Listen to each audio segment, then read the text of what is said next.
The Dallas Cowboys and the Detroit Lions matched up in a Saturday night, Monday night football game. Trust me, it makes sense. The game came down to a trick play by the Detroit Lions to go for 2 with under 30 seconds to go on the clock. And guess what? It actually worked until it was called back with this explanation. What else could it be? Touching by number 68.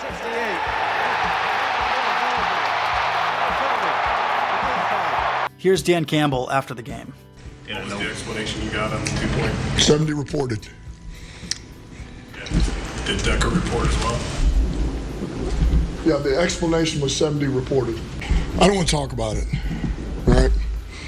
I explain everything pregame to a T. 70 reported, 58 didn't, or 68 didn't. We threw it to 68. That was the explanation. We can see the frustration in your face. Can you just explain where it comes from right now? Is it the result? What would you be? Would you be frustrated right now? I mean, is it on the call? Is it on the execution? Is it, what is I don't like losing, Dave. And that's what happened. We lost. And that bothers me. It bothers me. I don't like having an L. So that's the frustration. I'm sorry. I don't mean it at you.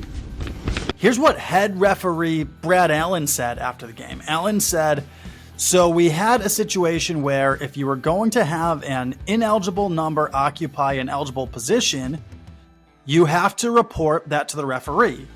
On this particular play, number 70, who had reported during the game a couple of times, reported to me as eligible. Then he lined up at the tackle position. So actually, he didn't have to report at all. Number 68, who ended up going downfield and touching the pass, did not report. Therefore, he is an ineligible touching a pass that goes beyond the line, which makes it a foul.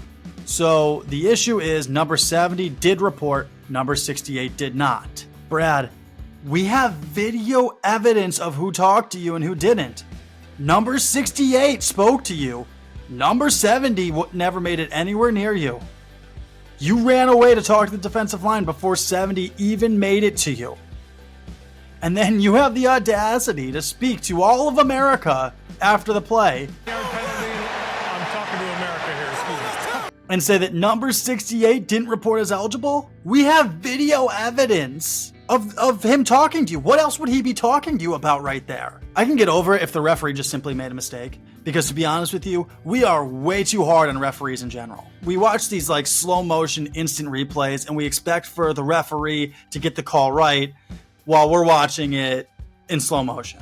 We're expecting the referee that's running up and down the field trying to keep up with the play to be able to see everything we saw from our couch in comfort on TV, zoomed in, high definition.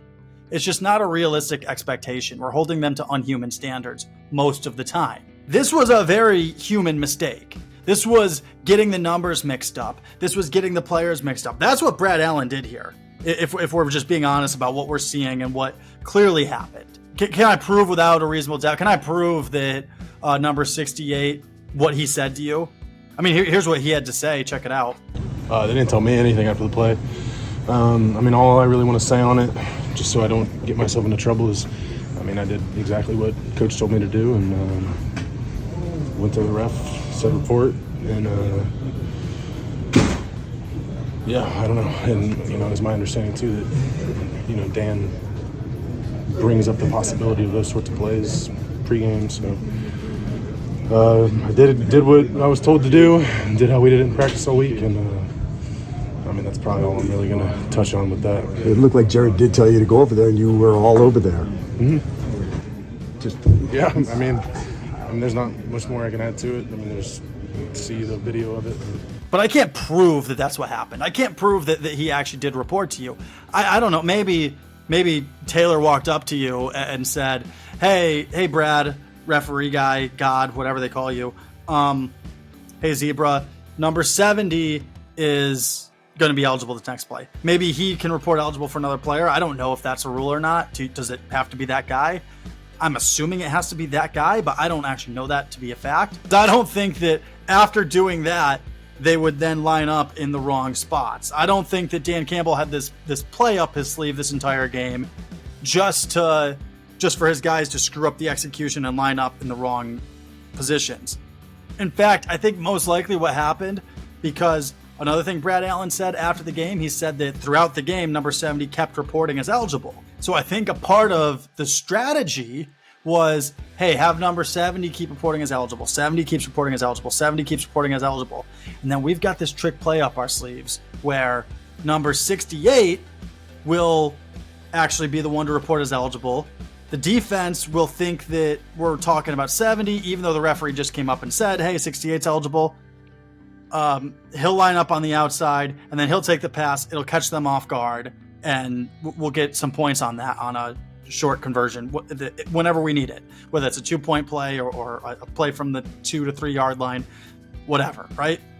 I think that was probably a strategy from Dan Campbell coming into this game, something he had thought about ahead of time, something he'd strategized, something he had strategized, but you screwed it up, Brad Allen, referee. I think that you're the one that messed this up. Just judging by the fact that to reporters after the game, you said that you spoke with 70 and that 70 reported to you. Meanwhile, we have video evidence that 70 never made it to you. Now, I don't want to completely let Dan Campbell off the hook here for the loss. After all, it never really does come down to one play. There was an entire 59 minutes and 30 seconds before that play. One of the most concerning things for me about Dan Campbell is that sometimes his aggressive play calling turns into hard-headed play calling. Once you took that penalty, and we can argue all day about whether it was right that you got the penalty or not. I'm on your side, you shouldn't have got that penalty. But once you got that penalty, and now you're on the 7, why are you going for 2? The odds of making it just went down drastically. And even after the Cowboys committed a penalty, Micah Parsons jumped off sides. Okay, we get to move up half the distance now. So now you're up to the 4. Your chances still are slim. Why don't you believe in your team? Play for overtime. Dan Campbell said in his post-game press conference that he feels like the Lions defense played pretty well. I agree. I think the Lions defense played great. In a night where CeeDee Lamb got over 220 receiving yards, you still only allowed 20 points the entire night. I feel pretty good about that if I'm Dan Campbell. Against that offense, against that team that is so explosive at home, I'd take my chances in overtime if I'm Dan Campbell.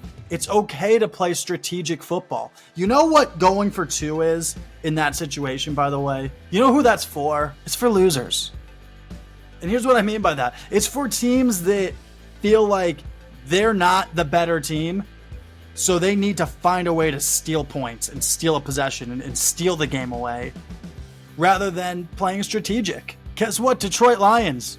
You guys are no longer losers. You are NFC North champions this season. You don't need to be doing goofy stuff like going for 2 to try to steal the game this way. Not from the 7. Having said that, the NFL needs to do something about this Brad Allen, because straight up lying to America, that's a problem. This was a cover-up, or an attempted cover-up of your mistake, Brad Allen, and I would really like to see the NFL do something about it. I'm not optimistic that they will, just based on how they've handled these situations before. One word: shameful.